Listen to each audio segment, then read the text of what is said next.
Hey guys, I'm Nick and welcome back to the channel. Well, today we're talking about episode 9 of the Orville season 3, entitled Domino. What a bloody epic episode this was. This was like an Orville feature film for sure. Like probably the biggest scaled episode we've had this season so far. It was huge. We had alliances going on between the Mocklins and the Krill. We had alliances going on between the Union and the Kalon. We had ginormous space battles. We had dogfights. We had fight scenes. We had... this episode was epic. We had some heartfelt scenes and some unexpected demises of certain characters as well. The Orville is certainly taking some huge swings in this season and lifting their production value and scale in a really big way. So, well done. We've managed to check all of the boxes on the last few episodes. They've been really, really good. Guys, if you haven't subscribed to Sci-Finatics yet, please do so. Click on that big red button to stay up to date with all the latest sci-fi TV news on YouTube. So let's take a look at the Orville episode 9 of season 3 entitled Domino. Well, the opening scene to this episode didn't surprise me at all. I was thinking that the Mocklins, now that they were kicked out of the Union in the last episode, they didn't certainly waste any time at all in trying to, hook up with with the Krill. The relationship, obviously, they got soured in the last episode, and geez, have they gone on the rebound pretty quickly. The relationship certainly didn't have any mourning period whatsoever. So the Mocklins were straight into bed with the Krill in this episode. And then we get to see this new device that's been created, and it wipes out a massive Kalon armada, which when I'm watching it, I'm thinking, surely this is a simulation. Like, it seemed to be a pretty big leap in terms of what we were building to this season. I thought, oh yeah, they're running some simulation. They've got some new device. It's not quite ready. They're testing it out. They're in the simulator. And it's like, I was waiting for them to end simulation. And it's like, hang on, this is not an end simulation. This is actually real. Okay. It kind of felt like we got to this point quite quickly. There was sort of no development or anything. It wasn't a build up to creating this device. It just, all of a sudden we've got this device and we can wipe out the entire Kalon planet if we want to. It seemed to be quite a quick development for this new device that they've got going on here, which we obviously saw them blowing up, multiple Kalon ships. We got them, arriving at the Kalon planet, blowing up more ships there. And the Kalon having to essentially, surrender and say, yep, okay, well, you got us. We can't defeat this weapon yet, so we have to kind of force to do whatever you want us to do. Where we've got to introduction of this device, and obviously Charlie and Isaac have had a big hand in creating this weapon. They're the only ones that can kind of operate it. And there's a very interesting kind of, arc for Charlie's character in this episode in terms of going from one extreme to the other. It was certainly a very satisfying arc with her character and how she helped develop the weapon and activating the weapon and then disabling the weapon. And okay, I guess I kind of buy her quick turnaround in thinking, I suppose. It was kind of a very quick transition. We went from hating the Kalon and wanting to wipe them all out with the Doomsday device to saving an entire race of them, kind of within a short space of time.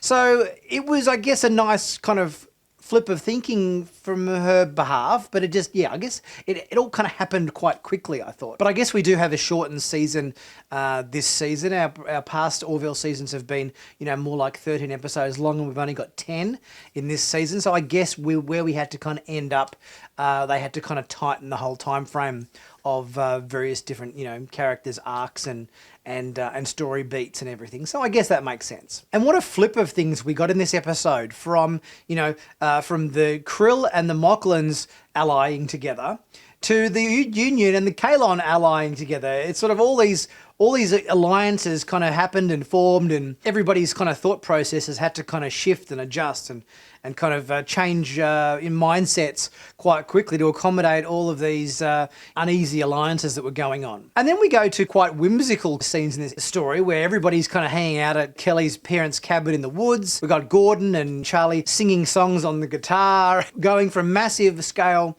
galactic battles with huge fleets of ships to little intimate folksy songs by the fireplace. We had a few little shifts in tone throughout the episode, which were kind of going from, quite big to quite small. I did enjoy the scene though with Borders trying to crack the nuts and him and Clyde having a domestic squabble about, you know, how he wasn't using the nutcracker correctly and they kept slipping out of his hands, and then Tala just comes in and just cracks it with her bare hands and everything. Oh, that was kind of a cute scene. And then obviously we had the stargazing scene with them pointing out different constellations with Isaac and everything. And then Charlie's talking to Ed about how she thinks that giving the Kaylon time to develop a counter to their weapon is a bad idea. She reckons they should have just wiped them all out. They sort of didn't deserve consideration. I guess is a fair point. I mean, you know, even the prime Kaylon basically said that he's going to look for a weakness in it and everything. So I guess, yeah, it's like, you know, okay, if you're just biding your time here,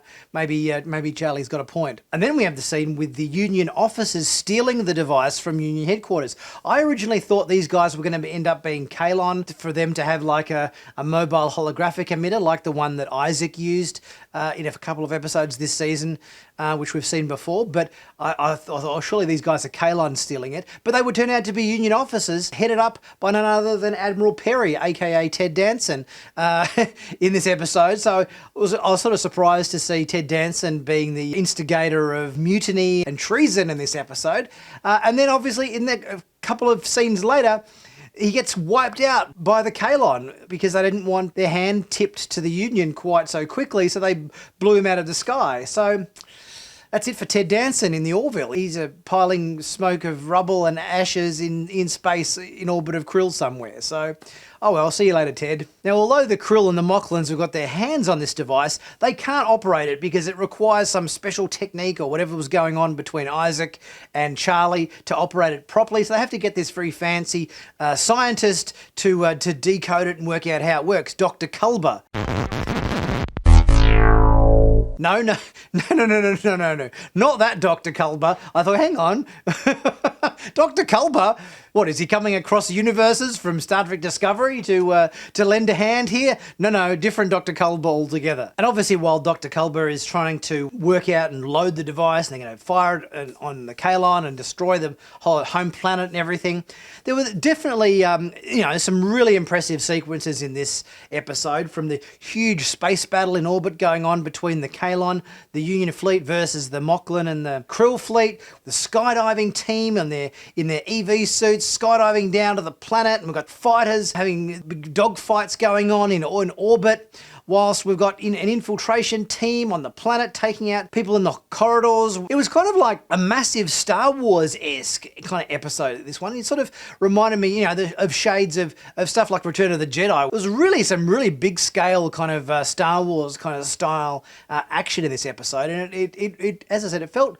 way more like a big Orville kind of feature film than it did just a singular episode. Then obviously we've got the team trying to disable the device in the control room while all the battle stuff still going on in orbit.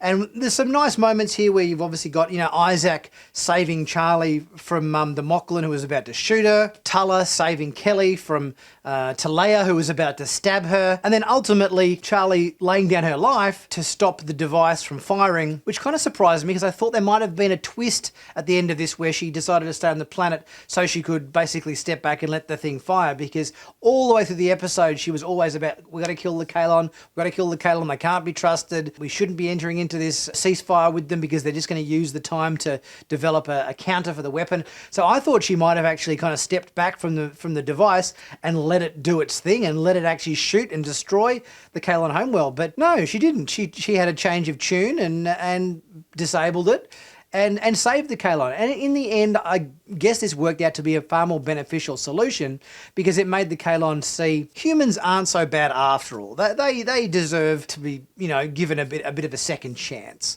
So in the end of this episode, we obviously saw that alliance between the Kaylon having a kind of provisional membership to the Union. If they behave themselves and they're good Kaylons and don't decide to try to exterminate all biological life in the galaxy, we'll kind of let you join the Union. So ultimately, this was a far better solution in terms of long term than, let's face it, committing genocide against the entire Kaylon species. And then at the end, we obviously get the funeral.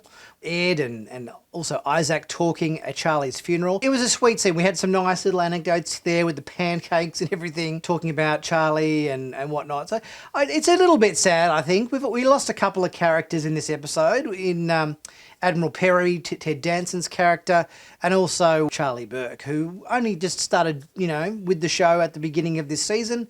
So it was a short-lived appearance by her character. She's only in the show for 9 episodes, but I think she made an impact in her arc and journey throughout the course of the season. All in all, what a great episode this was. I thought it had a bit of everything. Talk about massive, gigantic feature film level scale to this episode. It was one of the biggest episodes we've had of the season so far. And let's face it, we've had some pretty big episodes of the Orville this season that have been really impressive in their sense of scale and grandeur and everything. But this one, I think, just topped the list completely with what they had going on in this episode. Really epic stuff. But let me know what you guys think. Leave a message in the comment section. Did you like it? Did you love the action sequences? Did you, agree with, Charlie Burke's character arc this season in terms of where she started and how she ended up in this episode? Will you be sorry to see her go? Will you be sorry to see Ted Danson go? Admiral Perry leave the show as well. So there's a couple of absences we're going to have now. Guys, please leave a super thanks if you're able to. It really helps the channel out. If you can't, just like and comment. That also helps immensely. Subscribe if you haven't already done so, and be sure to check out my merch in the merch store where you can pick up all manner of sci-fi merchandise, themed t-shirts, hoodies, mugs, caps, Orville stuff, Star Trek stuff, Star Wars stuff. There's heaps of stuff in there. Take a look and pick yourself up a bargain and help support the channel as well. Thanks guys, I'll be back soon with my next video. I'll see you soon.